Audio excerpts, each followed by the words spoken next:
Yo, what's up, guys? We out here with another history of the Yu-Gi-Oh player, and we've been through so many kinds of different players. We've been old and new, YouTubers, non-YouTubers, competitive players, new players, and we're going back around to, I guess, a little bit of everything here with MegaCapitalG, who is a pretty veteran player. Not very good, but he's still an entertaining YouTuber, of course, aren't you, Capital? Absolutely. How's everybody doing today? So, how are you today? I'm good, dude. I mean, I take exception with that whole not very good. I'm gonna defend myself on that, but we'll get into that. That's exactly We'll why get you're into here. So what we're that. gonna do is essentially go through your whole Yu-Gi-Oh career from start to finish. So tell us a little bit about yourself, what do you do for a living, and how you started out. Oh man, what do I do for a living? Okay, currently I would say my employment is YouTube content creator. And I started, oh man, this was either, I think this was like 2002. I started the game basically almost when the game began in the TCG, anyways, the third set Magic Ruler. I started all the way back then. One of my friend's brothers owned a video game shop in Baltimore, Maryland, and he started getting into this thing called Yu-Gi-Oh! It was, based off an anime or whatever. And I was like 16 years old at the time, and I was kind of getting out of the whole Pokemon phase because I was like, I'm kind of outgrowing this, and Yu-Gi-Oh! Just seemed so much darker than like something like Pokemon. So I really got into it, and long story short, I kind of never stopped. I've taken formats off here and there, but I've pretty much always kept up with the game the entire time. I think that 16 years old is pretty old. Well, not like old, but like in terms of like what most people like today still play, like most of the veterans have just like stopped. But like 16 years old, I say is like a nice healthy age to have started it because it's like, you're not exactly like 12-year-old retarded level of let me just throw cards into a deck and use it, but you're Oh, kind of but see, like rational enough to like build your own deck and sort of, might even have like a part-time job and stuff to fund your like meta decks and stuff like that. Did you do yeah, anything like and that? that was Yeah, that was actually part of it. I was going to work at a fast food restaurant. I think I was like 16, got my workers permit or whatever. But then my friend's brother actually offered me a spot at his store, and I was like, "This is awesome! I get to work at a video game shop and play this card game all day, and fuck around and play Halo on the weekends. Like, let's do this." So I'd sweep up and check people out when they were buying like old games and stuff like that. And yeah, basically all of that money went to like funding Yu-Gi-Oh. But the fun thing was, since this was like the beginning of Yu-Gi-Oh, everybody was fucking terrible at the game. I mean, we used to the amount of cheating and just terrible players was ridiculous. I remember one time I activated a spell. I was playing against him, the store owner. His name's Brock. And I activated a spell, and he activated Magic Drain. And then I pitched a spell, and he chained another Magic Drain.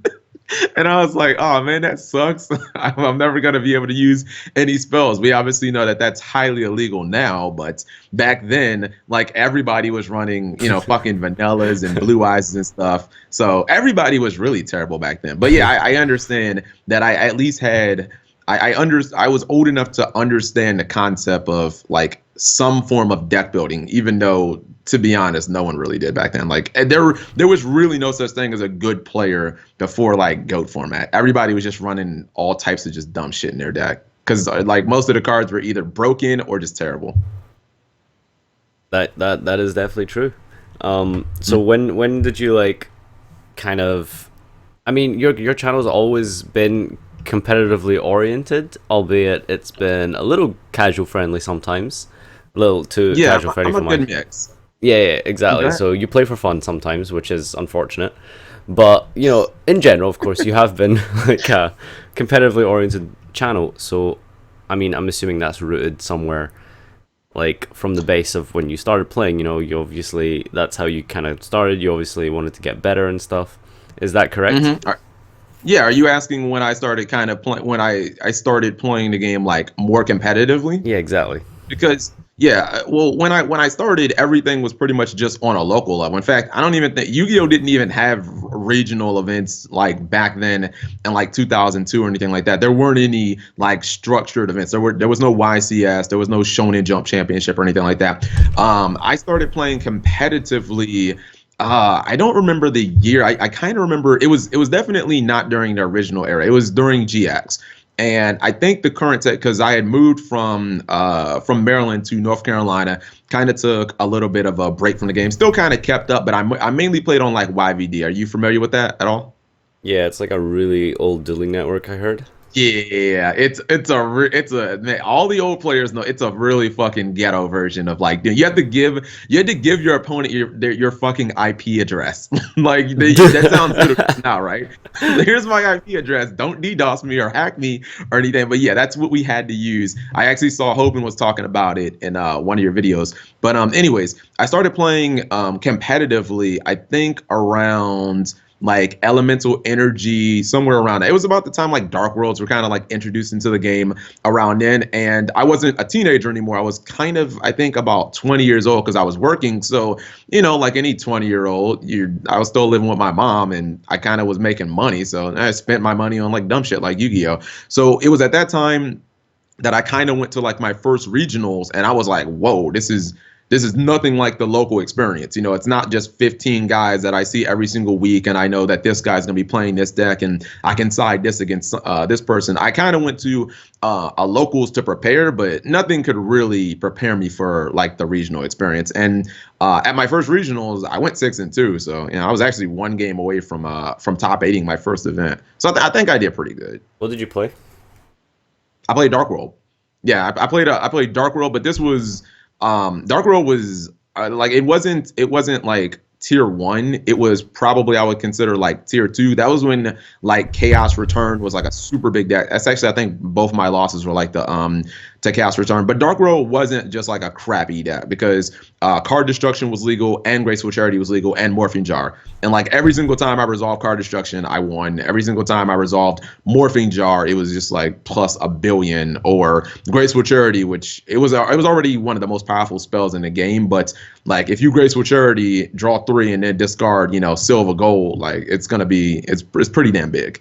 You know what I mean? So yeah, I played Dark World, and I was playing Dark World for quite some time. Yeah, okay, that's pretty cool. Um, I mean, that's a kind of decent result for your first regional. Who were you like playing with and stuff? Is there any like big names that you were like local to, or any kind of like role models and stuff you had that helped you get better and that kind of stuff? No, and that's the funny thing. I've never really had any type of competitive infrastructure. I've never had any good players who have really helped me get better. I mean, there are some players that I know that like I'm very friendly with, that I see them at regionals here and there. People who have I knew them since like the beginning of when they started playing, and then they ascend to like excellent player levels. Like, have you ever heard of Tyree Tinsley? Yeah, he still plays. Yeah. I saw Tyree 2 weeks ago. Yeah, but what I'm saying is, like, I knew Tyree from like, oh my God, from way back when. I think when I first played against him at a regionals, he was like maybe probably 14, 15. He's in his 20s now. But I mean, he's won like shonen jumps and stuff like that. But I've never really had like great players to test against. For the most part, I guess I'm kind of a homegrown product of the online simulator. I've never gone to like locals consistently. Even when I'm really regional training and stuff like that, where I really want to go to a regionals and top or something like that, I always pretty much just play online. You know what I Why? mean? I've never had like a Jeff Jones to pick their mind, or how like House of Champions, Jonathan Moore, he has, the circle of like Billy Brake and all of these like really, really good players. And it's like, man, these guys get together, they make these really amazing decks. I've really never had anything like that. I've just kind of, I don't know, relied on the online community. And once you play the online simulators, you can tell after a couple of turns if somebody that you're dueling against is good or not. You know what I mean? Mm. Why is that? Why did you not like play much in real life or mingle much in locals? Because in Raleigh, well, I don't know, the locals that I have here is now it's actually really good. I actually don't really have that much of a reason why I don't actually my reason why I don't go now is because I stream during the days that they have tournaments, and it's way more lucrative for me to just stream, and it's even probably more enjoyable for me to just stream on a regular basis than it would be for me to go to those tournaments. But like one of the guys, Patrick James, I think he won an ARG like a few months ago. So even my locals is actually really good. But I don't know. I felt like when I would go to locals like way back in like the GX, I felt like it was a good good experience, but I felt like it just wasn't a good representation. And plus, my locals was like, it was damn near 50 minutes driving away. I mean, it was about 50 minutes. So if I got Saturdays off, I was like, man, I'm really not trying to drive an hour and a half just to go to, fucking locals. Like I felt like I wasn't really learning that much more that I couldn't get out of like the online simulator, especially when I when Dueling Network hit the ground. Then I felt like the locals kind of became obsolete. Like, yeah, there were certain things that I could learn maybe from the players. I could pick their brains, find out why they're running certain things, so that when I showed up at regionals, I wasn't just, holy crap, I didn't know about that tech card. This was before kind of like the advent of social media and shit like that, where everybody knows everything instantly. You had to like when somebody topped a Shonen Jump, you had to wait for the deck to be posted on like metagame.com, et cetera, et cetera. But yeah, I felt like locals wasn't giving me that much more. And actually, I got a quick story. The last regionals that I top 8 at, right? It was with TG Stun. This was back in Zexal. The whole reason that I ran TG Stun is because I was playing Heroes and I was going to play that at regionals. And I played against the guy online and he 2-0 smashed me on DN. And I was like, what the hell went wrong in this match? And he was playing TG Stun and it dawned on me. I was like, wait a minute, our decks do the same exact thing, but his deck basically floats. I was like, we're both running Skill Drain. We're both running control, very slow control decks that want to, floodgate out and insectors and windups. But when his deck gets, like torrential or something, he basically gets all his resources back. So I basically switched 2 days before the regionals to TG Stun, and I ended up like going, I think 8-1, something like that, 7-1, and ended up topping. So I've always thought that Dueling Network is an adequate, or online simulators. I feel like they do an adequate job of preparing you for like events and whatnot. Okay. Well, online thing is, I guess, always been a pretty big sort of part of most like players' lives in competitive play. But I mean, a little bit before that, did you? So you kind of talked about how like you kind of went to your first like few regionals and stuff like that. Like this little bit in between, like you kind of got serious online. Like whereabouts do you think that you kind of like maybe looked at, I don't know, other YouTubers at the time perhaps, or kind of thought to yourself, hey, oh, YouTube's cool, I could do that? Oh, okay. So, as far as like my inspiration for YouTube, this is gonna, I don't think anyone's gonna actually know this guy, right? So, the person who really, really inspired me to start Yugitubing was this kid called JT the Underdog. It was this, I think in the video, he had to be about 14 or 15 years old. This little white kid, he topped the regionals with Lightsworn during Teledad format. G Hopper, oh shut up, chat. He topped the regionals during Teledad format, and his video was just, it was so energetic and it was exciting, and he had like this rap music and he was going through it. I was like, this is the coolest thing ever. Me being a complete Yu-Gi-Oh nerd at the time, I was like, dude, this is so awesome. And I had kind of wanted to start my YouTube channel for a while, because I thought I had a bunch of different, are you looking up JT the Underdog? Yes, I am. I'm curious. His latest video was 7 years ago. See if you can find the Lightsworn video. That was probably his most watched. Yeah, see if you can find the Lightsworn video. But I kind of had all of these ideas and whatnot. But the thing was, I felt like I wouldn't have any credit. That's him. Yeah, little cringy white kid. I felt like I wouldn't have any credibility if I was speaking on these issues on Yu-Gi. I was like, why should anyone listen to me if I can't prove that I'm not good enough to actually know about what I'm talking about? You know what I mean? Just type in top 8 or regional, or type in Lightsworn. The video will pop up. It's really cringy now, but back in the day, man, it was the hot shit. It's the video that made me start Yugi. I hope it's still on this channel. But anyways, I wanted to start Yugitubing even kind of before I saw JT's video. But after that video, I was like, I need the top 8 or regional before I start doing YouTube. You know what I mean? I need to have that credibility before people can really listen to me, because my mindset was, why should people listen to me instead of some other just random scrub? You know what I mean? Like, why? I think that's it, right? Almost 80,000. Yeah, this is the video. This is the Lightsworn one. That's the video that inspired me to start Yugitubing.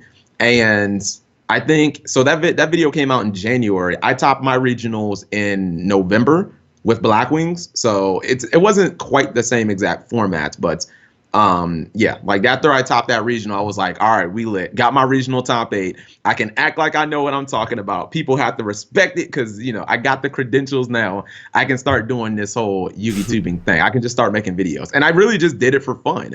I wanted to imitate his video so much in my first video. I was like, dude, I want my video to be exactly like this kid's.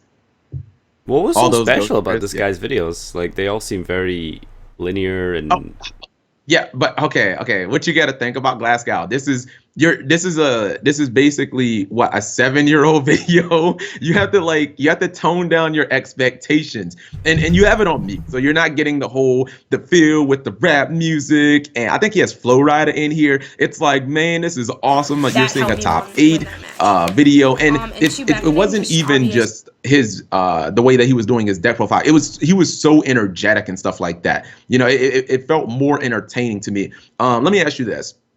Do you know Sam from Team Samurai X? yep. Okay, right. You saw how he topped the region over the weekend with ABCs. Did Did you he? see that Oh, video at that's all? cool.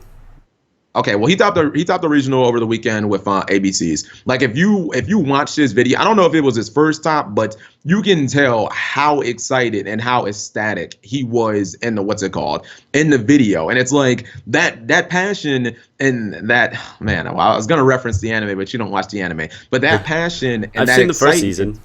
Well, like the first generation. No, no, no, not Arc V, dude. Arc V. I'm not talking about the original Oh, Yu-Gi-Oh. Jesus Christ, Um, dude.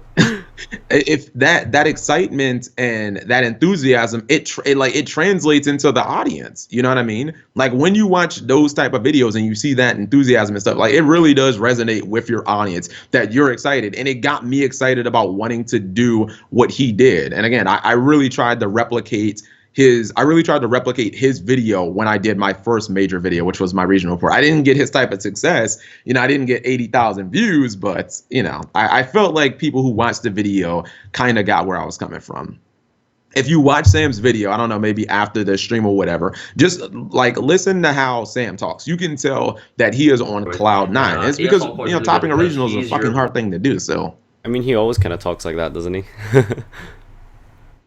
what? No, He's always no like way. super like energetic and Nah, hype. dude, I've seen no. I've seen it. The amount of times that he said that's how I got third, and the amount of times that he said third. No, you could tell that this was a different type. This was a different type of video. I've seen some of his deck profiles, and they're informative. They're good. He is energetic, but nah, you could just tell like that video was something different.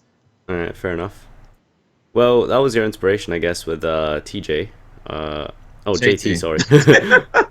Yeah, JT the Underdog was my inspiration. I liked that his video was kind. I mean, you can say that it was style over substance, but it was exciting. It was energetic. There was music playing, and it was kind of unlike any old Yu-Gi-Oh video that I had saw, because at that point there wasn't really that many Yugi-tubers. I mean, there was like Dub K Dad, there was like Robbie Cole, there was like Podge Joker, and a lot of Yugitubing back then was like trade binders and shit like that, and I was like, what is this? You know what I mean? Mhm. So when I saw his type of video, like it got me excited, it got me energetic. I was like, this is fucking cool. This is nothing like what you usually see. And of course there was like no high definition or anything like that, because it's 2009.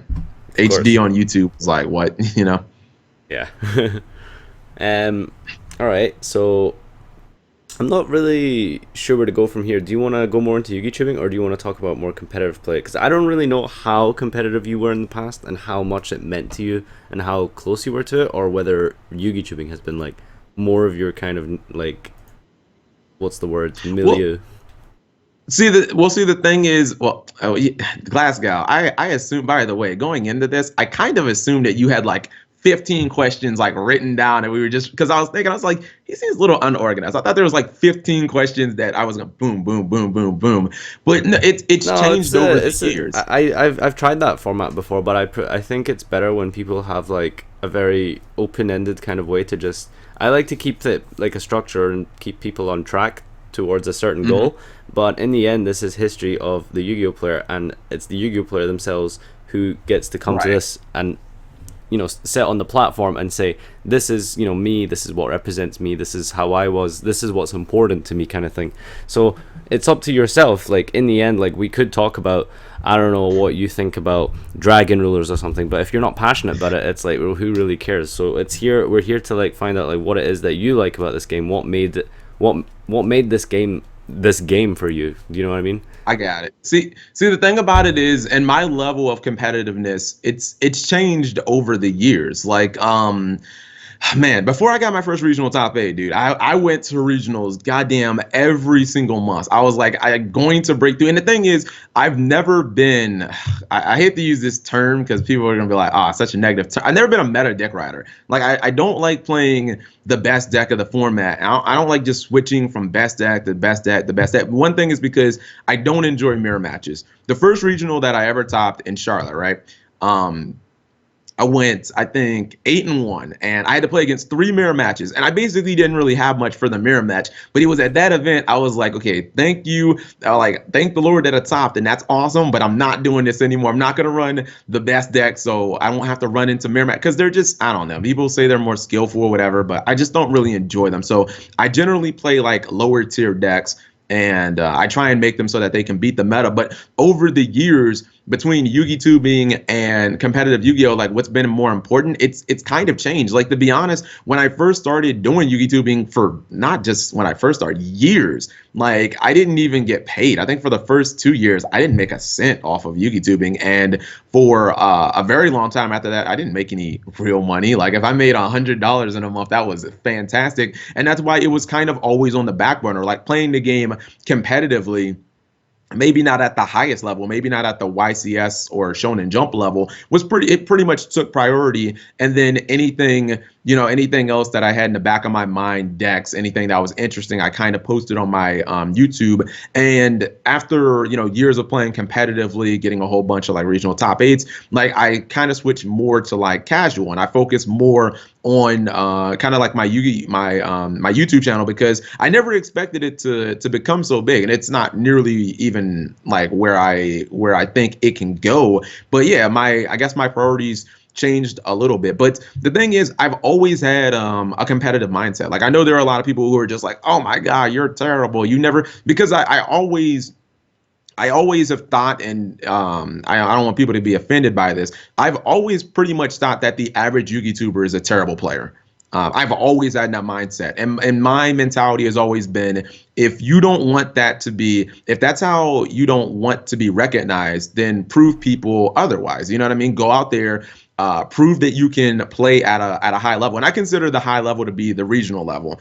People might not think that it is, but when you go into an event that's 400 people, like I think that that's legitimate. And I've always thought the regional level is acceptable because people don't have always the time and the resources, especially if you're an adult, to get on an airplane, to fly, 2, 3, 4 hours, to drive 7, 8, 9 hours to different YCSs. I've gone to a couple of YCSs, but for the most part, like, that's not a priority in my life. I live in North Carolina. I don't know if you know about like the United States or whatever, but if a YCS is not in one of the bordering states that I live in, I'm not going to go to it. I'm not driving 12 hours. It's just not that important.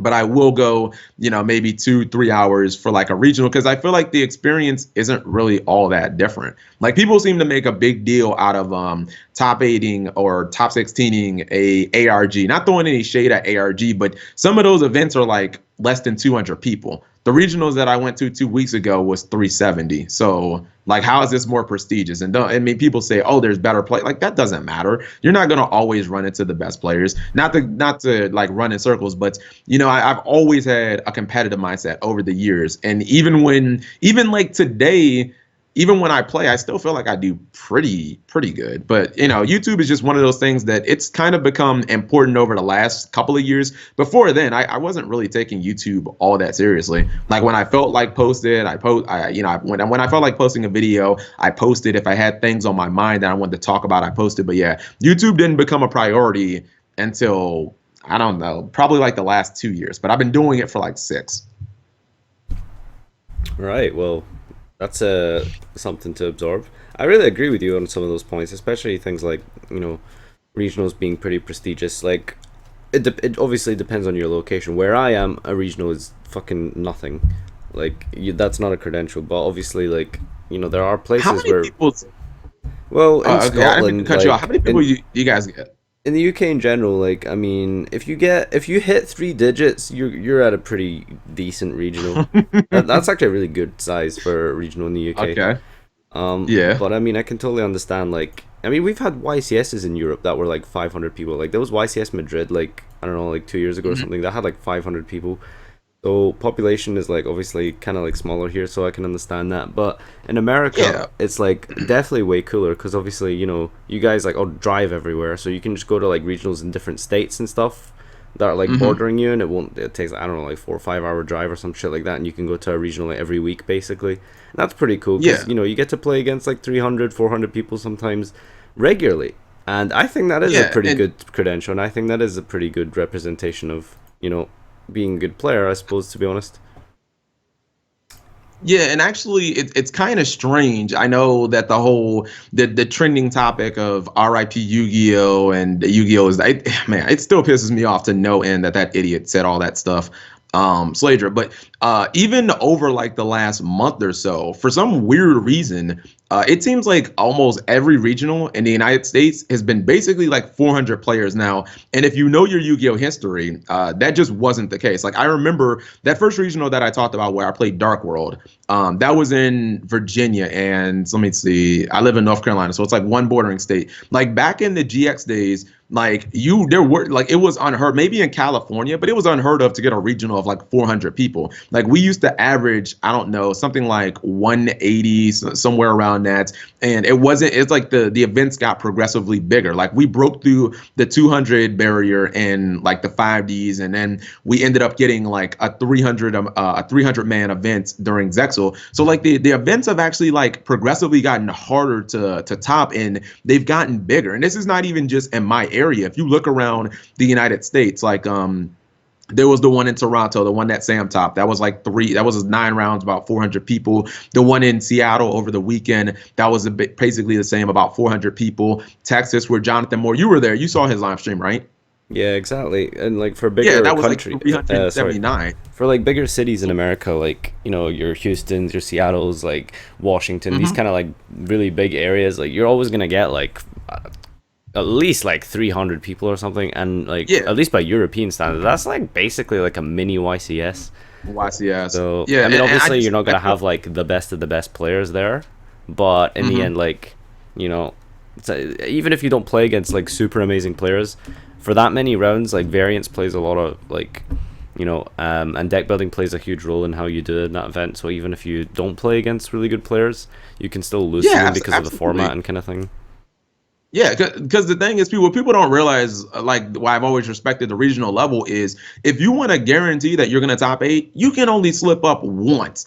And before, I taught this regional that was like, I think it was, I went like 6-1 with Glads, and I ended up like getting, I think, fourth place, and I was like ecstatic. I was like, holy crap, I only had to win 6 times. But now, like, you have to pretty much win 8 rounds, and you can only lose once. Like, you know what I mean? Like, that's incredibly difficult to do, and that's why I think it's the meaning when people act like regionals don't matter. When people say, "Oh, it's easy to top root," no, it's not. I also feel like progressively, the caliber of player has just been risen. Like I almost feel like now, at least where the events that I see, I feel like there aren't any like god awful Yu-Gi-Oh players anymore. Like there are no longer just terrible players. Like you're not going to run into some random like in maybe round two, but you're not going to just run into some kid playing like Cloudians. Like even the decks that the bad players use now are decks that are like post Duos Alliance, are decks that have been adjusted to power creep, are decks that are like still they can open really strong and they can do things. They can either OTK you or like even if you were playing like Serteller Knights, this is a deck that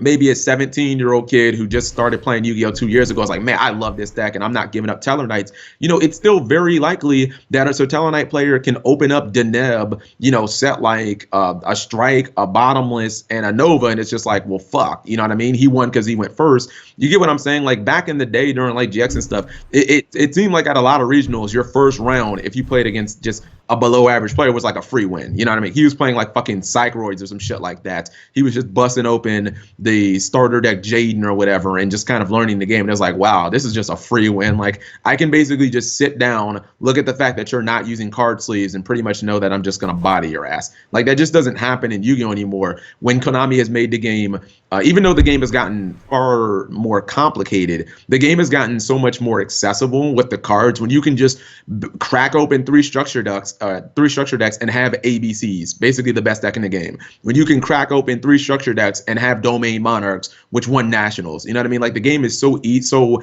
accessible that even the bad players, they're just not nearly as bad as they used to be. So there are just no more free wins anymore. I played against windups at the regionals I went to a couple of weeks ago, and I was like, I actually like really I struggled more with the windup guy than I did against Blue Eyes. And in a couple of weeks, or actually in like a week, windups will be able to make like turn one Bahamut Shark Treat Toad, and it's like that's a strong play against any deck in the format. You get what I'm saying? Yep, I do. I mean, I kind of disagree though. I don't think the average caliber of Yu-Gi-Oh! Well, I think the average Yu-Gi-Oh! Player has probably. Explain then. Well, I think the average Yu-Gi-Oh! Player has increased like a little bit because of the accessibility of social media and stuff. So, and like, yeah, that's another thing too. Yeah, so you can just like, it's easier to learn how to get better at this game and like look up videos and stuff. But I think that that doesn't necessarily mean you've applied that well, because there's a lot of players who, just because of how accessible the cards are, they can just be really terrible and you'll just lose to them, because it doesn't take much of anything at all to just like tin can set 4, at least like last format. There is absolutely no thought process behind just summoning a Vanity's Fiend or putting down a domain or something. So I mean, I think you make a lot of good points, but I think there's also points to be made that it's not that really players are getting better, it's the decks that are getting better, and they're kind of being carried by the power creep.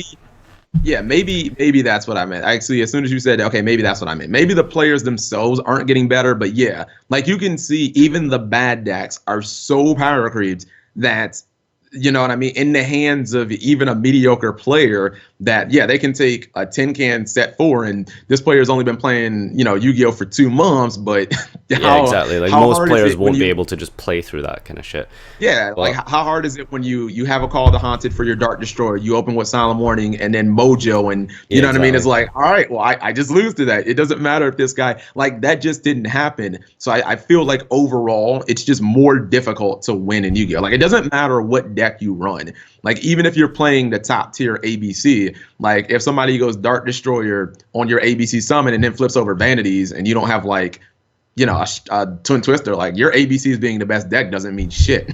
Like, you're not getting over that Dark Destroyer and that Vanities. Especially when you do have a deck like ABC, which has taken like so many regionals this weekend and like 100% perfect scores. Like there's literally been regionals where just 8 out of 8 is ABC, and so the deck is super powerful, and in some ways that is kind of annoying, because what you have is players able to crack open 3 structure decks, like you said, go out to a regional, play, and they can honestly be pretty fucking garbage at the game. And if they win the dice roll against you, and they know some kind of a combo that uses Tsukiyomi, and they set a trap, like, it is such a mountain to climb.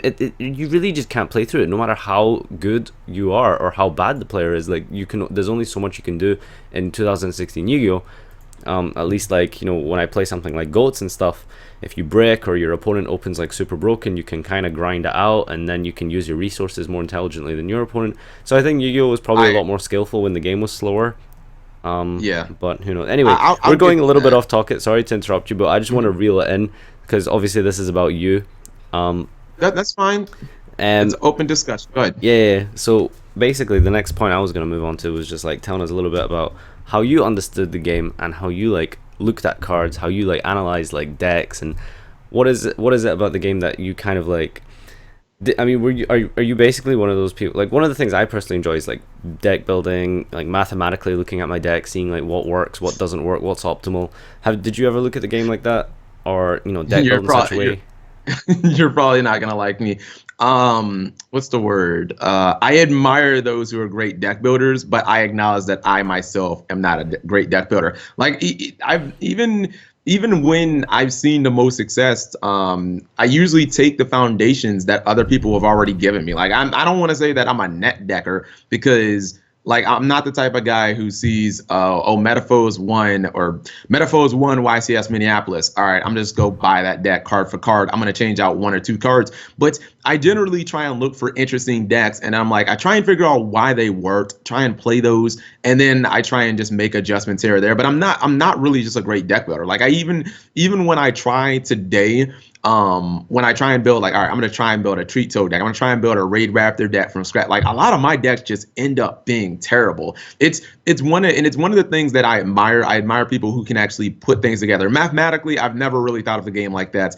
I've never really been a person who's like, all right, this is why 3 copies of said card is better than 2 copies because mathematically, like unless it is blatantly obvious, like okay, this is why running 3 upstarts is better than running 1 upstart. Unless it's been just so blatantly obvious, I've basically never looked at the game from a mathematical standpoint. It's always kind of been. So how do you I build guess your it's decks? more like, huh? Well, no, I don't know, man. I like to play with my heart. Does that make sense?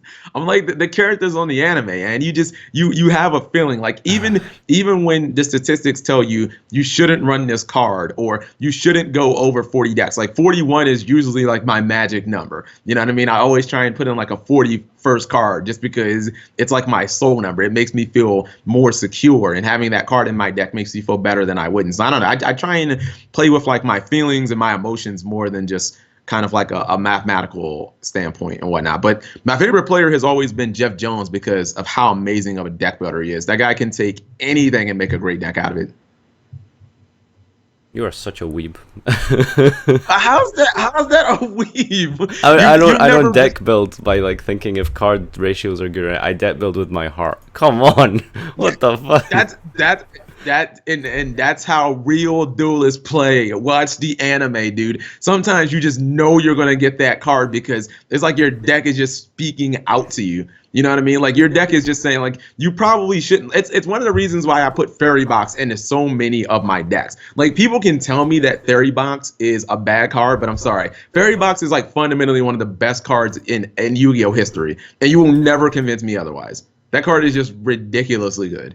And I put it in so many of my decks because I'm just like, I still get like it fits into everything. Like that's one of the reasons why I run that card, because it's just like my heart is just telling me like Fairy Box is just too good not to run in this deck. I went 6-2 at a regional with Fairy Box. I played it in Glad Bees. It was amazing. Are you still there, Glasgow? Did you die? Yeah, I'm here. Oh, okay. I'm like, are you gonna interject? Do you have any No. Surprisingly, I don't have anything to say to someone who said Fairy Box is one of the best cards ever printed. What does Fairy Box do? Off the top of your head, what does it do? Something like negate an attack if you flip a coin or something. Okay, you want me to? Okay, this is almost verbatim what it does. No. Let's just move on. I think it's probably better that we just move on. So tell. Okay, that's fine. That's fine. It's an amazing card. Though. It literally fits in every single deck in there, except degenerate decks like Burn or Exodia, where battle damage is irrelevant. Fairy Box can fit into basically every single. You can fit it in ABC. You can fit it in Metaphors. You can fit it into every single meta. Maybe not ritual decks because they don't run traps, but you can fit Fairy Box into every. It's like a Guile's theme. It goes with everything. I will take your word for it. So. Moving on, let's talk about your YouTube a little bit more. You obviously started out quite early. I mean, you were maybe not one of the first, but you're probably one of the oldest like current Yugitubers, I would assume, right? Would that be a fair statement?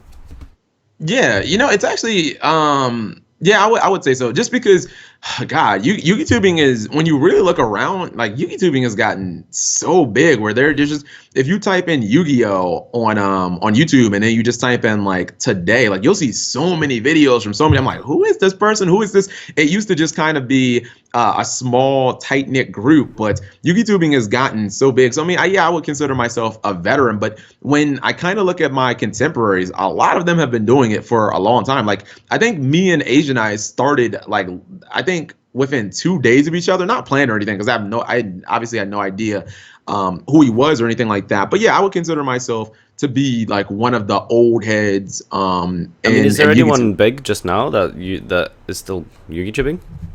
Like, sorry, Yeah, is there anyone like older than you who's still Yugitubing?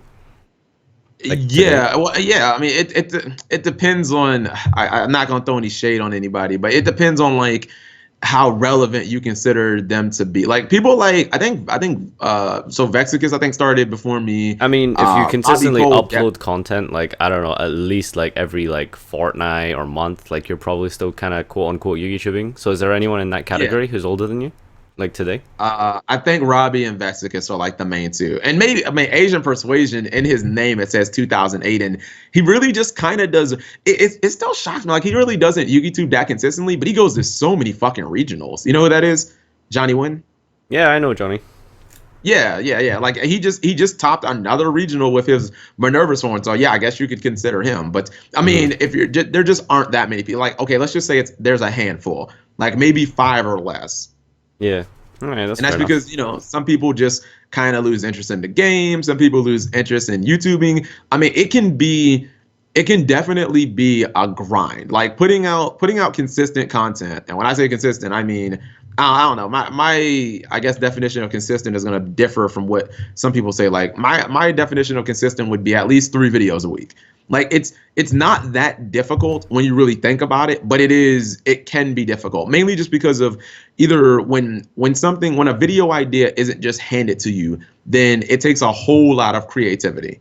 You know what I mean? To constantly think about new topics. But when you have a game that gives you a new full booster set of 100 cards every 3 months, we're pretty much at the point where Konami is releasing so many fucking products that they're releasing something basically every month. There's a brand new product of a whole bunch of new cards, and we have a card pool of almost 9,000 cards. Like there should always be something to discuss. It just depends on like your level of creativity, how hard you want to work, et cetera, et cetera. Like Fairy Box, for example.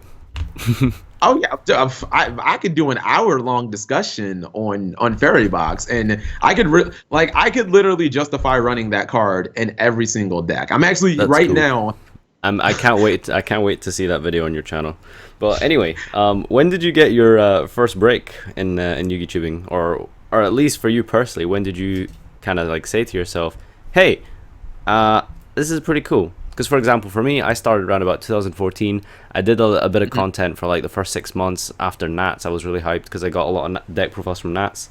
Um, Yep. and then like after that I kind of just like tapered off, and I'd like be lucky to like upload something like once every like month. Uh-huh. But then I came back into it kind of stuff. So for you, like, did you ever have that kind of period in time for YouTubing, or were you always kind of just like, no, let's go, I gotta make content, boom boom boom, gotta fire out these videos?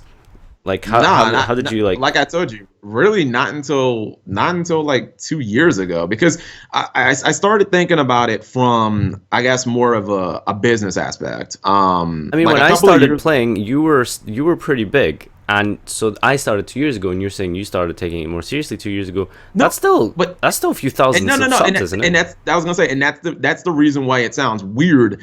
But even though I may have had 30,000 subs at the time, I never looked at it as wow, this could definitely become a job. This is something that I want to put all my time and effort in. You know what I mean? Like I Yeah. still never thought of YouTube. I still never thought of my YouTube channel at that level because like to me, trying to top 8 an event was still like way more gratifying than posting a video that hit like 50,000 views or something like that. Like I really didn't start putting, I mean, I put effort into my video. Like you can go through and find some really dank and wacky shit on my channel where I have like "Twas the Night Before" ban list, and I've got a video. Do you know who Dragon Dealer's Girl is? You ever heard of her? Isn't that like Amanda or something? Yeah, Amanda Lapalm. Yeah, Amanda Lapalm. But you Yeah. you know of her, right? Yeah. I made a video called "I Wish I Was a Yu-Gi-Oh Pimp," and I was talking about Amanda Lapalm and this other girl named Vayu Enthusiast and why I wish that they were my hoes. Like I used to make all types of funny, just ridiculous, stupid videos like that, but I never Were you really friends thought with them? about. No, I didn't know them at all. Wow, that is That's what incredibly made sexist. Just saying. it. That's kind of weird, dude. You should watch the funniest thing is my mom was at my apartment at the time, so I shot the video in my car. Oh my god, dude. The audio is so terrible. I mean, the audio back then is always pretty terrible for most YouTubers, but the audio was so bad because I actually shot the video in my car. I was like, man, I can't use words like bitches and hoes around my mom. That doesn't work. I'm just like, I'm gonna go to my car, go outside like McDonald's and shoot this video right quick. But I used to do all types of dank stuff like that because I just kind of uploaded. I really didn't think about what people actually wanted to see. Like I would have competitive discussions, but for the most part, I just kind of uploaded whatever I wanted and whatever I wanted. I wasn't thinking about like actual channel growth and stuff like that. I didn't think about any of the analytics until basically 2 years ago. I Like mean, that's even fair though enough, I but 2 years ago you yeah, were still starting out at like 30K subs or whatever. But for me, that's yeah, still yeah. fucking huge. Like, there's people like, I don't know, I think like Lithium and like Alinthio like only Uh-huh. just recently hit 30K, and they were like pretty big names even before they hit 30K. So like, Mhm. when did you like? I mean, maybe not the way you saw it personally, but when do you think there Yeah. was like a threshold where where your subscriber numbers just like boomed? Like, what was there a certain video? Was there like a format or something where you just had a flood No, of like content, or how did you just get no. like that boost?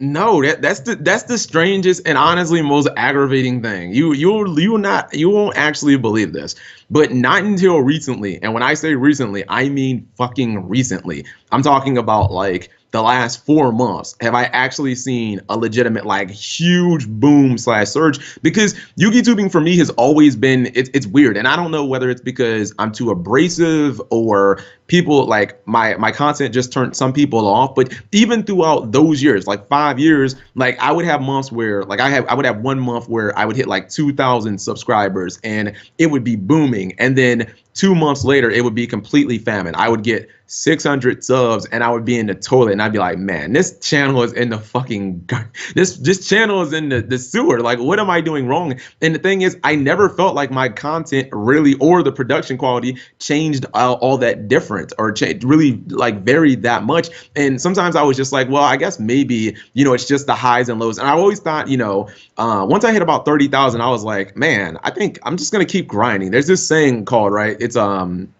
It's grind regularly and celebrate rarely. You know what I mean? It's basically to keep you focused. But I've always kind of had that mindset of, okay, if I keep grinding, I'll eventually have a boom. Once I hit about 30,000, I'm like, man, we can maybe start turning this into something. Maybe I can get to 100,000 subscribers. Maybe I can get the 50K. And as of recent, this is probably not the nicest thing to say, but I was kind of a little bit motivated to pass MCO40. Don't ask me why him specifically, but yeah, I was kind of motivated to like pass MCO40. But no, like there was never I had videos that blew up. I made this video called Things Konami Wants You to Forget, and it has like, I don't know, 250,000 views. But even after my videos would like blow up like that, it wouldn't really translate into me consistently getting a whole lot of views or subs, because like the next month or the month after, I would completely like taper off and I'd be in the toilet. Like it really wasn't until recently where I've seen like a really steady stream of like success. And I know that sounds stupid for someone who has 60,000 subs, but dude, I've had some really terrible months where it's just like no one is watching my content. And other YouTubers, I don't think have really gone through it this much. Hmm. Not the other big ones, you know what I mean? Like Yeah. I like, when you compare me to like Cyber Knight or Asian Eyes, like I was nowhere near where they were. So it's like they kind of just took off, and I was left in the ghetto, man. I was like Boys in the Hood or something like that. Oh, okay. Well, that's fair enough. So where are we at now? Do you think there's anything that you want to go over? We're nearing the end of our hour here. Is there anything that you feel like comes to mind before we go to like a Q&A? And there's also one last thing as well I wanted to like talk about as well. Okay. Yeah, because I think a lot of people from the outside looking at my channel, I think a lot of people, they see some of my videos because I'll be kind of honest. Like some of the things that like Asian Eyes has done, I don't think. I mean, he doesn't consider himself a competitive player. I saw when you were kind of going in on him about his level of competitiveness and his excuses and whatnot. Like I do identify that I've gotten more casual, but at my core, I'm still like a competitive player. Like I know a lot of people will say, "Oh my God, you're such a terrible player because you cheat on your streams or you misplay." But I've always thought that when I really lock down and focus, that I'm about, I don't know, a B plus player, somewhere around that. And even as my like last few regional events, like I think my last three regionals have been like 7-2, 7-2, and like 5-1-1. You know what I mean? So even though it seems like I've completely switched to like a more casual, like I've always had a competitive mindset. I think it's just one of those things that you either want to play the game competitively or you just don't. And I don't think it ever truly goes away. Like even when I've mentally checked out of entire formats, like Dragon Ruler Spellbook, I was just done with that format because I didn't want to play those two decks, and it was so fucking impossible to beat those two decks. I used to play Black Wings against Dragon Rulers, and even when I would open the nuts with like Whirlwind and Vanities, the second that they hit return, I was just like, I'm gonna lose. I have to kill them before they hit return. So I feel like that's one of the things that you never really like lose. I saw Asian Eyes kind of talking about why I play the game competitively. And I think Sam's video was like the perfect demonstration of why I always say like, or why I still play the game competitively, even, I don't know, 14, 15 years after. Like, I don't know, Yu-Gi-Oh! Just, how many events have you been to like recently, Glasgow? Have you been to like a regionals lately or anything like that? I've honestly been to more YCSs and Premier events than I have to regionals, to be honest. Because I've Okay. only been playing for Try D plus. two seasons, and I streamed a whole Uh-huh. season, so I I feel wasn't participating, which really sucked because it was really upsetting because I do really enjoy like competing. Uh-huh. Well, yeah, and that's the thing. Like, to me, there's just like competitive. There's just a rush. Like, there is no amount of playtesting online or anything like that that can really duplicate like the actual rush of like a regional event. Like, it's really exciting. I know that I'm going like super full weeaboo here, but like it's super exciting, man. It gets my blood boiling. You know, hot blooded. Hmm. You're not gonna get that reference, but people who watch the anime will. I mean, Hot even blooded. I What? totally like, love that feeling of just like sitting down for like round one of a big event or something. Like Yeah, that's I've what I'm had saying. like Like, it more. makes me feel tingly. Yeah, And exactly. Like like, I've had more nerves and like more excitement at like my uh, hometown regional than I have at like some YCSs, because like my hometown regional just means a lot to me. Um, hmm it's your hometown regional. It's just it's got, I don't know, mate. I like football, well, soccer, I guess, and whenever yeah, there's like, please don't call it football. That's yeah. degrading So to our sport. whenever you have like a game going on at the home stadium, Uh-huh. it's like a big deal, like So for me, like playing in Glasgow is like a huge deal for me because Glasgow is hmm like the home and stuff, and I Yeah. just want to do really well at the Glasgow regionals. And when you sit down at a YCS in like the middle of fucking like Germany or something, it's like I'm just kind of like, well, I don't know, okay, You're just kind of there. I yeah. get what you're saying. Yeah. What I'm saying is like even after all of these years, like there are certain aspects that I might not enjoy as much as I did when I was like a teenager and I was just freshly starting out. But like at its core, the game to me still just feels like if it feels on its highest level. It still feels just as exciting as it did like back then. That's the reason I still play, even though I could just do YouTube videos, just kind of talk about it, never go into any events. Like the reason I still go to events actively is it's still just a whole lot of fun. You know what I Yeah. mean? I always talk about this thing mentally, right? I call it the glory of the duelist. By the way, I think Konami should totally make a pack, a booster set called Glory of the Duelist. But it's really just what is that too weeaboo? Oh, that's super weeby, but sure, I'm interested. Let's go. It's the reason why it's the reason why I play. It's the reason why any guy does anything competitive, or not to be sexist, any woman. It's why we compete. It's because like winning is just fun. And when I go to an event where there's 400 people and you get third or second, it's like I don't know about other people, but I mentally think like, man, there were 400 people that showed up, and I was better than 369 or 300 and 96 of them or something like that. Like I just like that feeling. You know what I mean? Like I came, I saw, I conquered. Like that mentality is the reason why people do anything competitive. It's why we play sports. When anyone starts playing sports, like you don't start playing football because you think you're going to go to the NFL. Like you start playing it because you love it, because it's exciting to win, et cetera, et cetera. I guess that's ASCAP if actually he a is a really good way furry. to look at it, to be honest. What? I never thought of it Why that is way. any? Yeah, I mean, I like just winning. It's like, isn't that just human nature? I guess that's so. that's why I've never.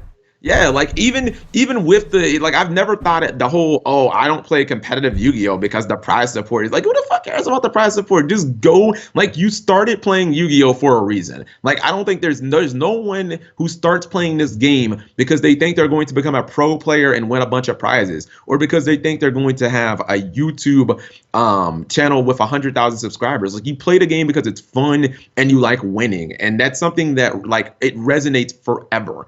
Like, anything that you're passionate about. I guess maybe you can lose passion, but yeah, like, it doesn't matter if it's football or anything. Like, that's something that is just, it's as what's it called? I'm losing the word that I want, but it resonates today as it did, like, a decade and a half ago. Hmm. So one final thing I wanted to go over before we go to Q&A. Guys in Mhm. chat, if you guys want to like start throwing your questions out now, I'd appreciate it so we can go to the Q&A in like 10 minutes or something. But Yes, that is shots just at Asian eyes. I don't like him. we'll Keep going. we'll Keep just try to going. be as quick as we can now because we are going over an hour now, and I do like to keep these under an hour. So I mean, you and Asian Eyes, obviously this is the last thing I wanted to talk about. You guys obviously Hmm. have like your differences and stuff. He was on my stream. He gave his side of the story, so I feel it's fair that you give your side. Okay. I mean, like, that's such a deep topic. Like, okay, there's two issues. There's one, why I don't like him. Like, as a content, like, why I don't like him and why I don't respect him. I don't respect him as a content creator. Like, I give him some leniency on, like, clickbaiting, because if you look at the top creators, if you really look at, like, the top five people who are kind of bringing in views, and I thought about this before I even got on here, like, I would say pretty much everybody outside of Cyber Night clickbaits, because that's just what YouTube is in 2016. So I don't I really don't give fucking him. clickbait. Fuck you. But are you a top five in views though? Oh, okay, fine, whatever. Go on. All right, maybe if you did a little clickbait, maybe you'd be top five in views. I'm sorry. Look, I'm sorry if you don't want to have. I'm sorry. It's effective. Like, my top 10 most sexualized Yu-Gi-Oh cards are over sexualized. People might think that the concept of that video is. What would you say? As a pure competitive player, what do you think of the concept of that video? I think I know where you're going. I You think it's mean, probably like I ludicrous don't and I don't dumb. think there's anything wrong with that topic. It's interesting. It's just a fun fact of Yu-Gi-Oh. That's cool.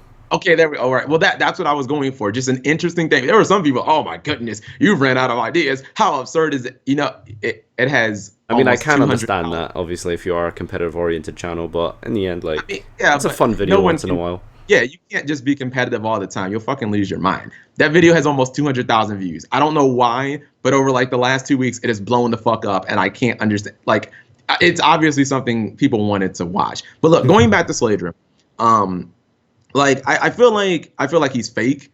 I feel like he puts on this whole big facade that doesn't even make a lot of sense. Of, hey guys, I'm all child friendly, keep it PG, let's all be friends and let's all do our ABCs. You know what I mean? Like, he's some Minecraft YouTuber, but then at the same time he's like, make sure you put a titty slap on the video. It's like, bro, okay, what? You know what I mean? He tries to make sure that he doesn't curse, but even though he does that in real life, and he puts on this whole good guy, nice guy, oh, I'm just Asian eyes persona. But then at the same time, you go to his live stream and he's streaming hentai games. So first off, I think he's fake as fuck, and I don't like people like that. Like, if you're just going to be genuine, be genuine. He seems to be very money hungry, and like a whole view whore and all of this stuff, which is another reason I don't like him. I know when he was on your stream, how many times did you bring up views and money?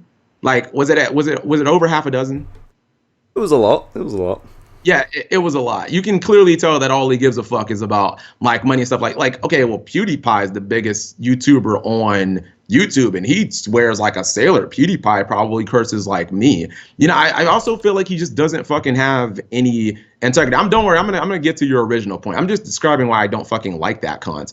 Like, I feel like he doesn't have any integrity. Like, you can clearly see that he doesn't enjoy the game. He doesn't like the game, but then he says things like, "Oh, I'm just gonna milk the game for its last penny. I'm just going to stay in here. Like, if you don't enjoy the game, you don't really like the game, people can obviously tell. That's the reason why your other channel died. Like, just bow out gracefully, man. You don't have to try and throw the game through the mud. Like, it doesn't matter how much analytical data that you give him that the game is not dying. He still is just completely on that train. And I could tell that when he was on your stream, you could tell he still had that complete sentiment. I just told you that, like, over the last couple of weeks, not only did LA have 1,000-person regional, but the regionals overall seem to be basically bordering on the 400 point on an average. But, he just ignores those things because I can't get views, thus the game must be dying. You know what I mean? Like, stupid shit like that is why I just don't like him.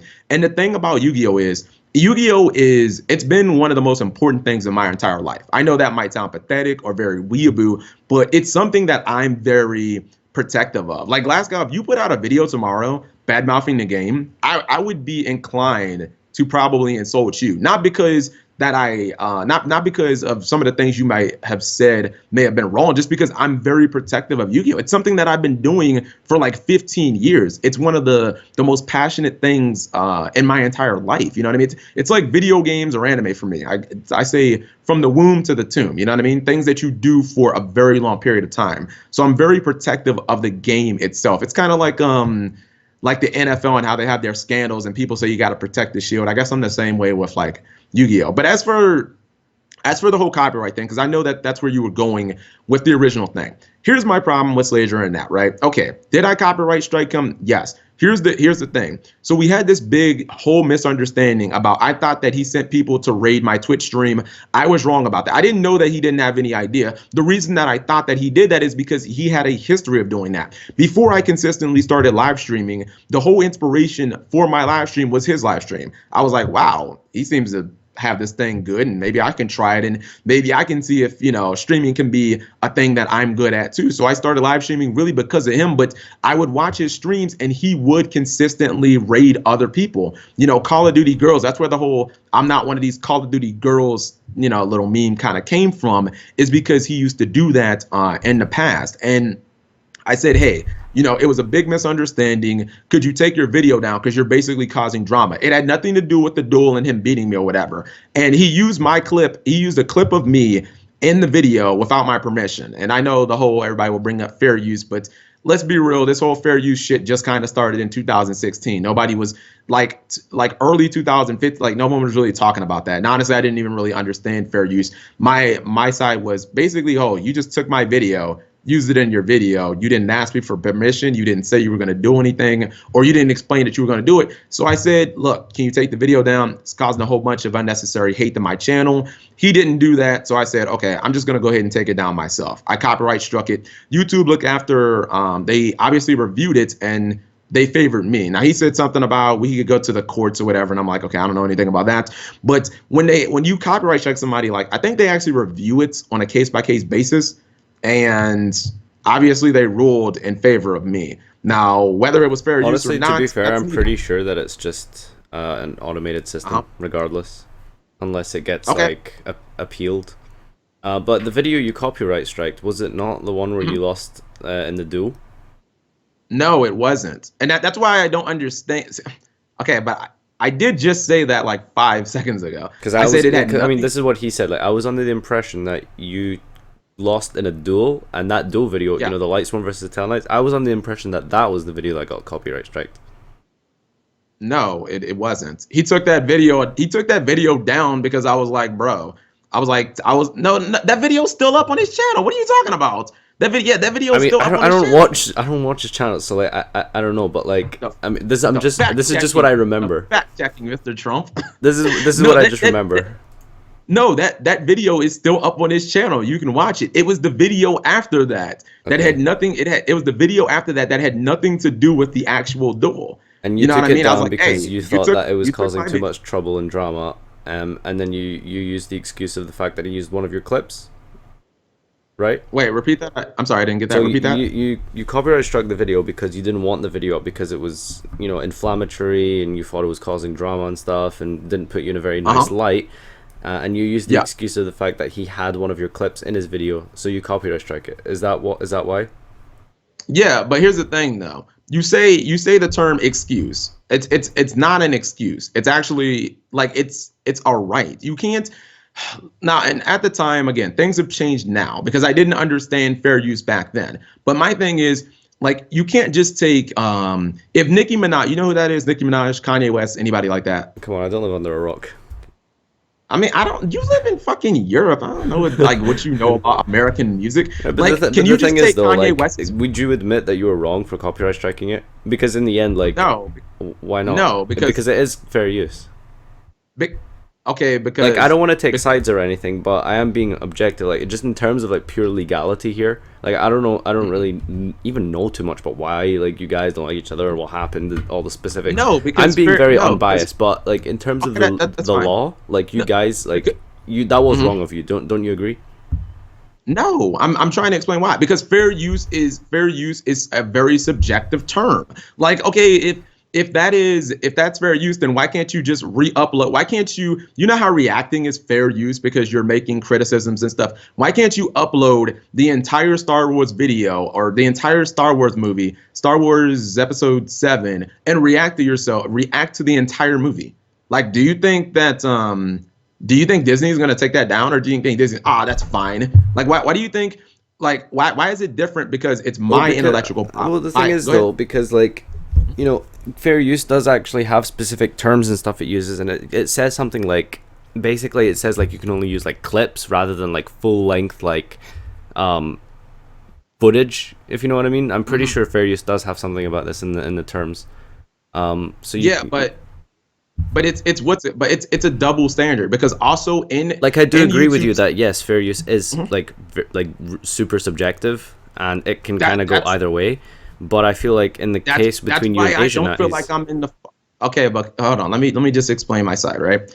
There, and it also says in the YouTube terms of service, you cannot use someone else's video or someone else's audio. It even says not even a second. This is why YouTube wanted to. I guess now they've changed and they just kind of wash their hands of the whole, like, you know, fair use and whatnot. Like it's such a murky issue. Like even if you use 2 seconds of Nicki Minaj's, you know what I mean, Starships or something like that. Like, why do you think it will get flagged if you try and fight that? Even like, do you think that you are going to beat, you know, Interscope Records or Young Money Records or something like that? Like, I get that you're saying, well, this is transformative, but what my thing is, if you wouldn't do that to a big company, then why would you do it to somebody like me? Like it's such a murky debate, technically, especially if you over were the to last do that year. for like a music video of like Nicki Minaj or whatever, that would be legal. Like you can do that. Okay, but if it got copyright strike, do you think that you'd win the appeal? You wouldn't win the appeal, but you can't compare yourself to Interscope Records or whatever. You guys are just like. Why can't I? Why can't I? Why can't I? Because I don't have more money. Yeah, exactly. Because you don't have like fucking billion-dollar corporate lawyers behind you. But what type of president is that? Then you're basically saying, oh, you can stomp on me because I'm a little guy. I'm just telling you. I'm just telling you the reality of the world. Like that's how it is. Like I don't agree with it, but that is just how it is. Like you can. Okay, here's why I guess I'll give you a fair medium. Like, I may have been right now, but I don't think I was right at the time, just because the information on fair use has changed over the last year. Like things like FUPA and all the copyright infringing. Like I don't think it was as widespread as it was in 2015. But look, here's the bigger point. The point is, if that happened to you, would you still be crying over that a year and a half later, or would you have already let it go? I mean, it depends. Like, I guess if he was really upset by it, I mean, if I felt that someone unfairly copyright striked me, what? I feel like if someone personally like I feel like if someone copyright strike me and I suffered the repercussions of the copyright strike over a claim that I felt was illegitimate, yeah, I would not like that person. I'd be very upset with them. Okay, but what repercussions? I removed the strike. He didn't suffer at all. I mean, did you know that? Hold on. Did you know that? Since we're on this issue, I'm gonna educate you on everything. Did you know that the copyright strike was removed within 24 hours? Did you know that? No, I did not. Okay, so then what repercussions did he suffer? Well, I guess clearly none, but the principle still stands. Well, there you go. But the principle still stands. You did remove a video. But there. but there was no, but hold on, but like he wouldn't be able to sue me because there was no damage done. Like when you file a lawsuit against somebody, generally, Well, but you're not asking me about like the legality of it. You're just asking me like how I'd feel personally, and I'm telling you how I'd feel personally. I'd be really upset, even if I didn't lose any money or whatever. I'd be pretty upset just based on principle. Okay, even a year and a half later. I mean, if that person and me just didn't get along as people, I'd have no reason to be their friend. No, but that's the thing, Glasgow. He said almost verbatim on your stream. He said the only problem that I have with MegaCapitalG is that. As far as I know, he doesn't have any other problems with me. Now, I've listed the problems that I have with him about him being fake and his quality. I mean, the quality of his videos and the fact that he threw the game or he dragged the game through the mud unfairly, et cetera, et cetera. As far as I know, and based on what he said, his only problem with me is that. Now, if your only problem with me was that one time and the strike was removed within 24 hours, would you still be that upset about me a year and a half later? I mean, people in the chat have got a good point. If you felt guilty enough to remove it, then why are you defending yourself in the first place? Like, if you removed it because you knew you did something wrong, so why did you remove it? No, I didn't remove it because I did something wrong. I removed it because we came to an agreement. Like I'm fine with us talking about the issue, but don't bring up points when you don't understand the actual circumstances. Well, this is why I'm asking you. Like, you're here to explain this yourself. You can't say, oh, you felt this way, and that's why you did something. Yeah, but we're having a discussion. I'm asking you, and you're telling me this is the purpose.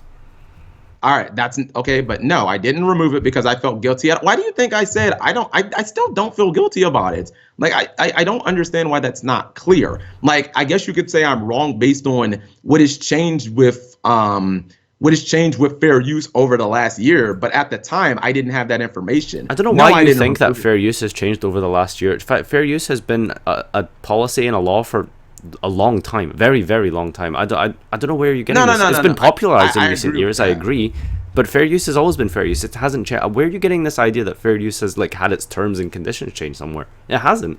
Because there's been a big spotlight on fair use. It's like how that doesn't mean anything. That just because something's more popular doesn't mean the law has changed. Just because more people are talking about drug abuse doesn't mean drug abuse is something that's new. It's always been there. Do you know what I mean?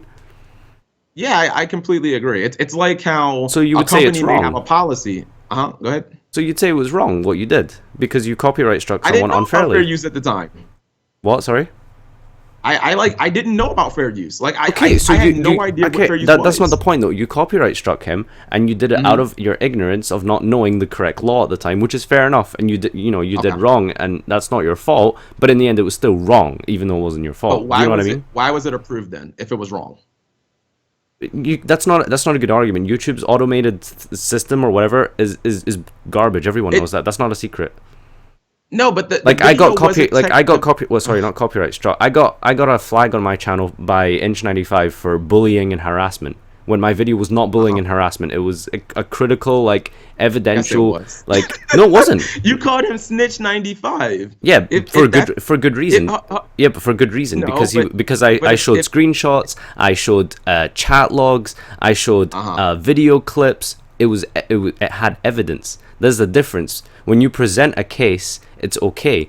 I didn't say those things because I just wanted to be mean. I said those things because I had arguments, I had logic, I had data. Do you know what I mean? That's different. I'm gonna kill your argument right here. This is gonna be one of the most vulgar things.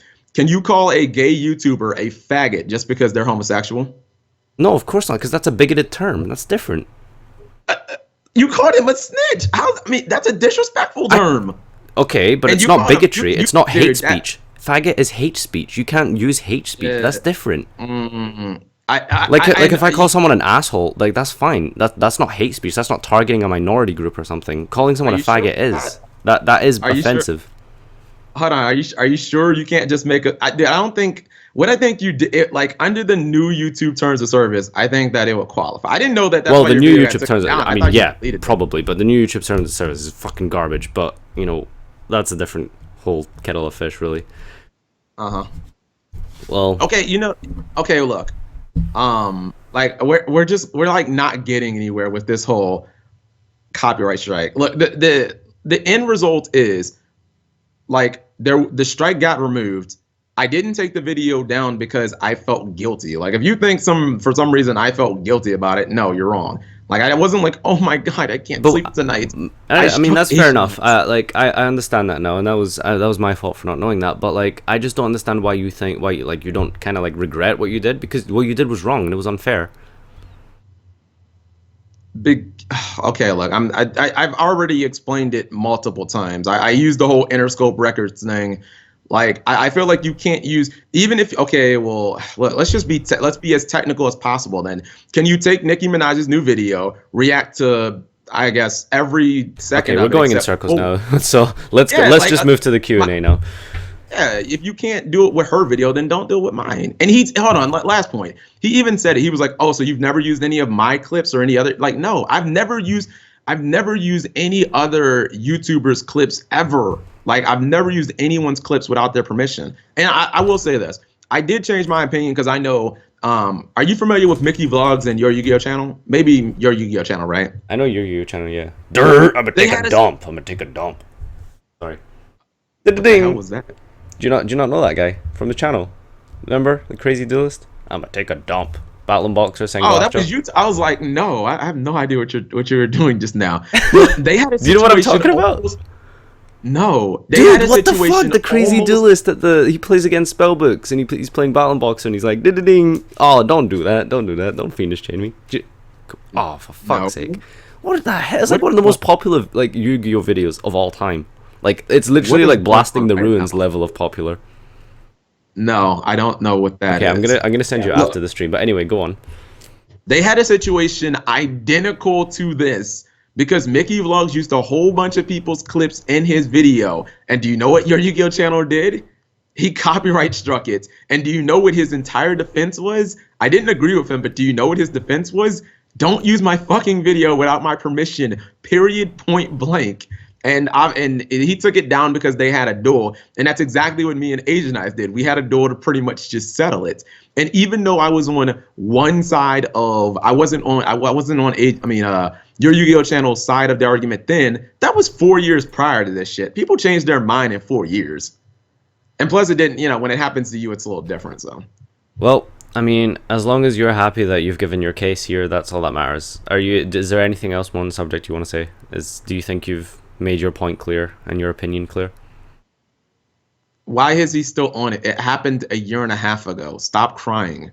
Like it's done. I mean, he'd probably say the same thing about you. You guys would probably say the same thing as each other. So in his defense, I did personally. I asked him. He didn't like just bring it up. Like I asked him. Oh, okay. And then I asked. I'm like, if you're talking about why I don't like it, like he was just trashing the game in July. Like that wasn't that was 3 months ago. Yeah. Like what?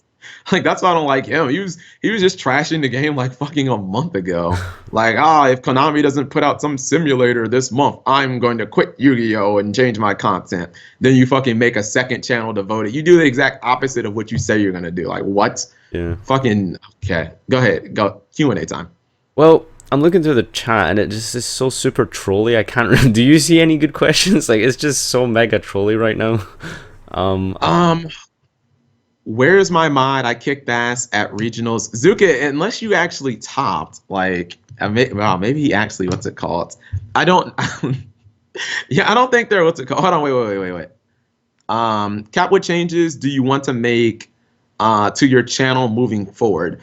I mean, honestly, I kind of wish that I could be, like, I wish I had the know-how to be, I guess, more technical savvy. You know how you've seen someone like that's actually something I wanted to ask. Like you've been Yugitubing for so long, and your quality of like your videos hasn't gone up at all. It's actually very, very basic, and that's just really strange considering it's your full-time job. Like, how you don't take like media classes or something, or no, no, and that's just, I don't know. Once you do something for so long, you get so comfortable, and it becomes second nature. And yeah, like, oh my god.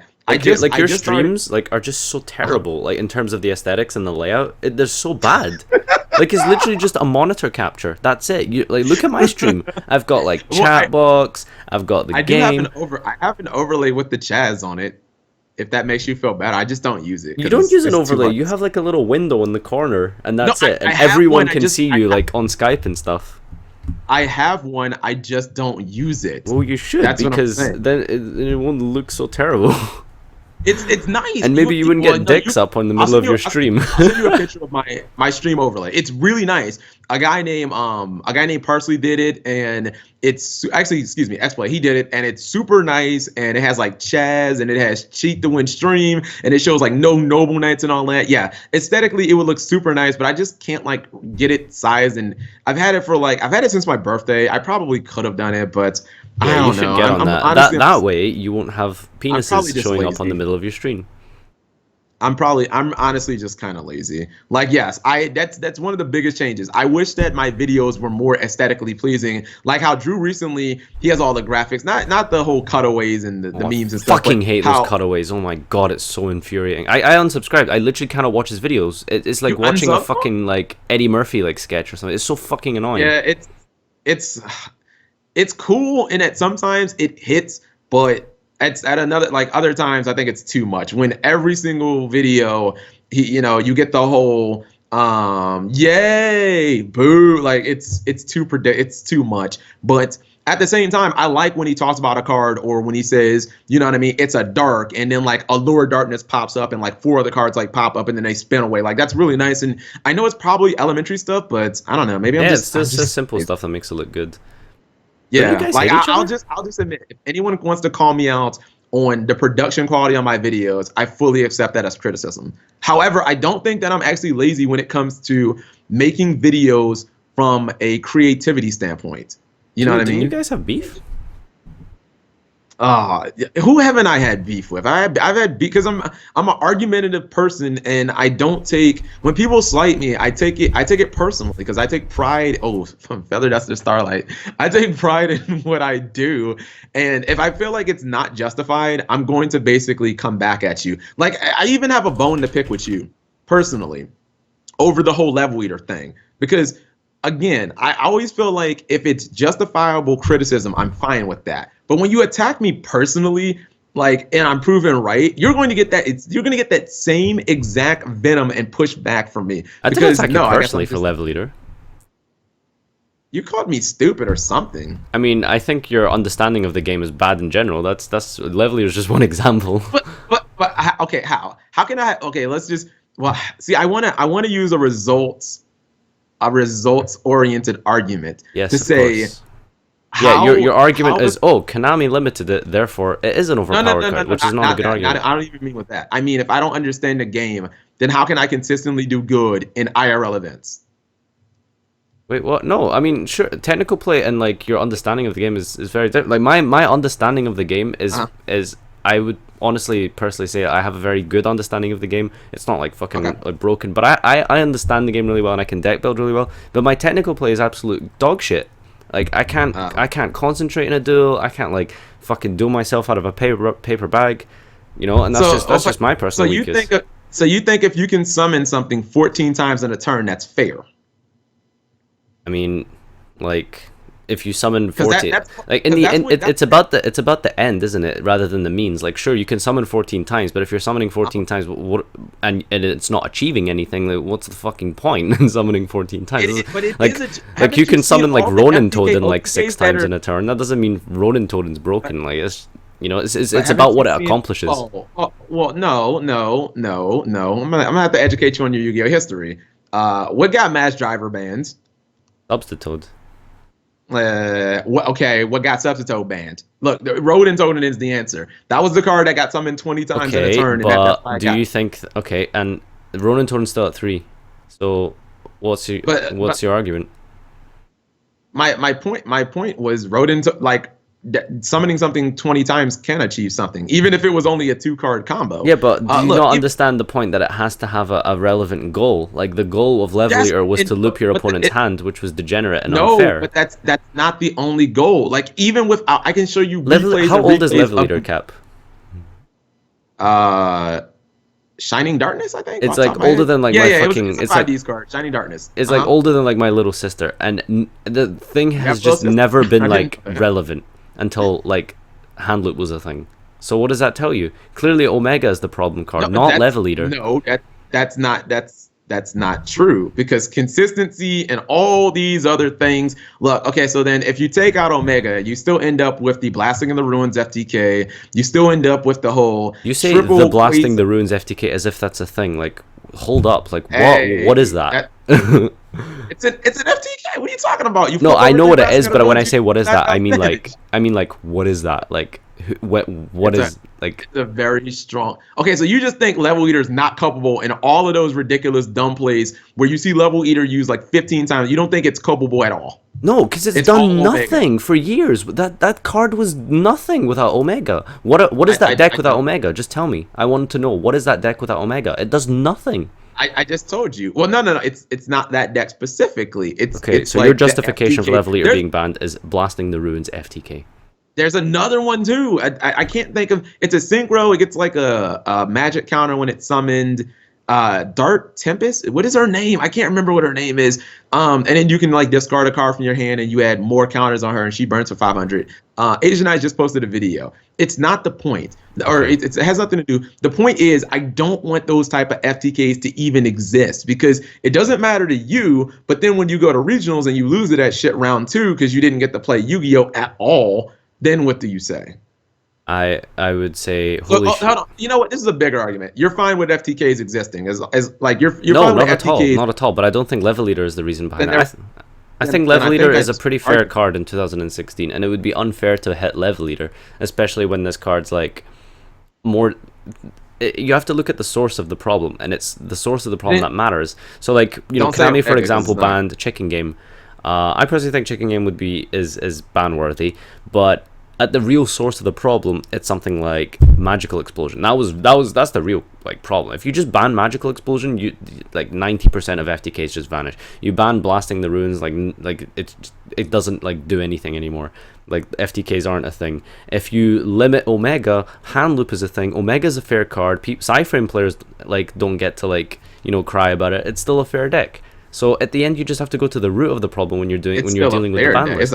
It's a crappy deck. Then if you take away one of their Omegas, you've taken away like their bot. Like okay, but what happens if it Exactly, gets like you're agreeing with managed? me. So what are you talking about Level Leader for? Huh? Because if like you can't be against like just one source of FTK. Okay, unless you're going to ban Blasting of the Ruins plus the other that synchro that causes like if you're going to ban every single card that can ever be associated with an FTK involved with Level Eater, that's fine. Or you can instead of banning like I'm one of those people like Which instead of banning you're cards, saying like just ban every one. other FTK as if there's like millions of them. How many is there? There's like It's like 4. okay. That's enough. And which ones are what's at the root of the problem? Is it like Magical Explosion? Is it Blasting the Ruins? Like all you need to do is Really, limit no, Blasting the Ruins, and like it's FTKs Level are Eater gone. and TG Hyper Librarian. If your counter argument is ban Hyper Librarian, then okay, that's a point. But it has nothing to do with Omega. Like you do not need Omega for these decks. No, Omega has I nothing think to Hyper do because you're Librarian's fine. not looping your opponent's hand, huh? I think looping your opponent's hand is extremely degenerate, but like making lots of synchros and getting advantage off of it is Why probably loop their fair. hand where you can just kill them? What? Like why loop their hand where you can just kill them? Whoa. You can just flip over like unless they're playing Well, good question. like some anti-burn like burn card in their turn 1. Like why do that when you can just kill them? Exactly, good question. And nobody's just killed them, quote unquote, as you say, for years until Omega was a thing. So you tell me why that hasn't happened. Oh yeah, because it's almost as if Level Eater isn't fucking broken. No, it's a broken card. It enables. But it's irrelevant. FTKs. It's had no relevance in the game since Omega was released. So That's not a good point. Rescue Cat didn't have any relevance until Gladiator Beast came out. I mean, Then they got like Rescue broke, Cat like, just then it got enables a broken. lot of like stupid stuff because it's just let me just summon two guys from my deck that are Sure. level 3 and I can use their effects that turn. Like that enables bullshit. My point was there are cards that say dormant for years, and then certain things come up where people find new combos and it's like, holy shit, this I just don't like the concept of not being able to play Yu-Gi-Oh! At all. No interaction. If you're not fine with that, then let's fucking bring back Magic Scientist and Catapult Turtle, the oldest FTK in the book, where you just lose because your opponent opened Magical Scientist and Catapult Turtle and you just sit there and get burned for 8,600 or whatever. Like it's the same concept. Okay, would banning Level Eater kill all of those decks? Like, wouldn't it just eliminate all of them and any future No, combos? because Because there's lots of Konami, like little silly weebs that like their little synchro decks, like Galactic God and stuff. Like he loves a synchro deck, so just let him have you a can synchro play it deck. without Level Eater. You got Tuning Wear and all those other crappy cards like Doppel Warning and Yeah, but whatnot. Level Eater's Like, no cool one was even because playing Level Eater yeah, but it's a until no one was even playing Level Eater in those yeah, decks. but it's a little Maybe we bug. were all too dumb to realize the FTKs back then, but people know them now. But That's all that matters. it's a little cute bug that eats levels. Like I mean, nobody wants to see that get banned, right? If I was a weeb, Okay. I would not want my Level Eater banned, even if I wasn't Okay. doing stupid stuff. Konami and the OCG, which by the way, let's just put this. Do you think that my video had any actual impact on that card getting banned? No, of course not. What the fuck? Really none at all. No, it's a whole What- different department that deal with like the ban Wait, list and stuff, and but you think they're not cognizant of my videos at all? Like they've never seen them? You don't think they just watched them like, man, this guy knows what he's talking about. Like, let's get on this shit. Ken, I mean, Ken Chan and marketing. Why didn't you think of this shit? Like, well, you don't think that it was? Hold on. You don't think that it was? You don't think that it was at least somewhat strange that like a week later that it just happens, and it was the only ban. It wasn't like 5 ban. It was the only ban card. so like, There's have you? all coincidence. Yep. So have you ever heard of the Texas sharpshooter fallacy? Nah, I never heard of that. Okay, so basically, right, if you have like a giant turd like in your hand and you throw this giant turd at the wall, what happens is that some of that turd is going to stick to the wall. So if you throw enough shit at something, something's gonna stick. So if you make how many banless predictions like- have you done in your entire mean, YouTube career? You're gonna get it right eventually. You know? Okay, but That's really I'm my not. Yeah, counter argument. yeah. A banless prediction is different than when I literally make a video saying this card needs to be hit. So like Corinne, Level Eater. I mean, Well, Corinne, Level if Eater, you Laval formatted Chain, it the different way, specifically in a row. okay, like, but the boom, thing is, boom, boom. but the thing is, if you formatted it differently and you said, oh well, I didn't make a video. Oh, Level Eater needs banned. Let's just say you did a regular prediction video. You'd be saying the same thing. You'd be saying, oh, I called it. It's not a coincidence. So, do you understand the fallacy? I guess what? Yeah, you're using the whole a dead clock is right twice a day. I guess. Yeah, exactly. Like if you do it enough, if you do something enough times, eventually you'll be right. Yeah, exactly. Like so, like I mean, Why'd you have to, what does shit have to do with? Okay, I guess what you're. Yeah, okay. I kind of get. You're saying that shit will eventually stick to the wall if you throw enough of it. exactly. So, I mean, your predictions have been absolutely fucking mind-boggling sometimes. Like, ritual beasts will win nationals. Like, you've said a lot of stupid stuff. So eventually, something's gonna stick. Hold on, they got fourth. That's fantastic. That's great. Okay, But they didn't so was win. I more right than? I mean, I wasn't technically right, but I was like. I mean, I was as right as anyone who would have said Necros was going to win. Like, I mean, that just technically, I You was are as grasping right at so little straws. It's unbelievable. It's That's- like little. It's like asking how long is a that's- piece of string, and then celebrating you got the that's answer just right. bad. Okay. I'm sorry. That I just like to go on hard numbers. The same amount of ritual beasts, and yes, I went out on a limb. The same amount of ritual beasts top dated as Necros, and I don't think anyone was saying that ritual beasts were going to top. So I yeah, mean, I like that. I like to count that one. Count it. do you remember the Yugituber tournament they had that year? And they banned like meta, I think. So like they banned like Necros and like BA, and like 90% of Top Cut was just Ritual Beast. That deck was absolutely insane. It was just overshadowed by its contemporaries. That was the problem. Really. Oh yeah, you mean the first one? Uh, Yeah, I remember that. I played it. Everybody, for some reason, picked Ritual Beast. We were supposed to play our favorite deck, a deck you were known for, and like fucking half the field was like Ritual Beast for some dumb reason. Yep. Like, I was like, wow, this deck that just came out, all of you guys are known for Ritual Beast? Okay. Yeah, I lost to Ritual Beast in round 2, because, yeah, it was overshadowed by... I mean, by, when that deck by gets Necros. going, it's fucking... It's stupidly good. It has insane control with its steeds, non-targeting destruction every single turn. It's got a themed reborn. Well, not exactly reborn, return from the different dimension. And it's set up to OTK next turn so easily. And it even has a themed Cyber Dragon Infinity. That wasn't even that hard to make, really. The deck was absolutely bonkers. It was just, you just can't compare it to Necros. That was really the only issue. Oh, you're talking about Ulti Gaia Pelio. Okay, I was like, with Cyber Dragon Infinity? Yeah, Gaia Okay. Paleo. I mean, he's just solemn judgment on legs. That guy was crazy. Okay. Oh, and they could out I towers still as think well. you're wrong about the whole Level Eater thing, though. That's fine. All right, guys. This has been history of the Yu-Gi-Oh player. We went on a little bit of a tangent at the end there, but hopefully you guys don't mind.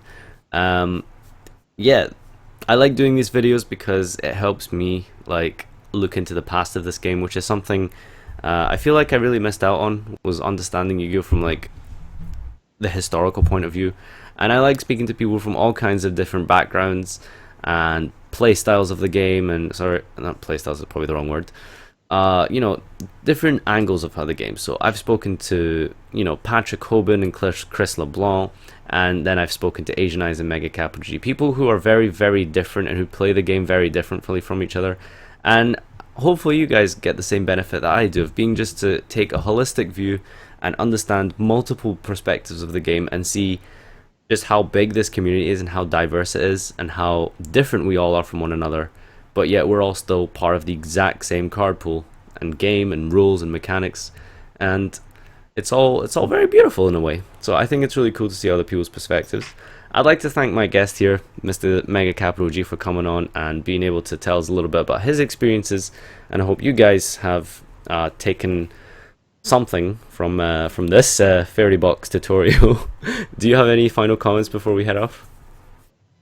Nope, I don't think so. Vote Fairy Box 2016. Fairy box 2016, boys. So if you've watched this far on YouTube, which I'll put it up tomorrow night, just so I have my videos spread out a little, so as soon as I get home tomorrow I'll upload this.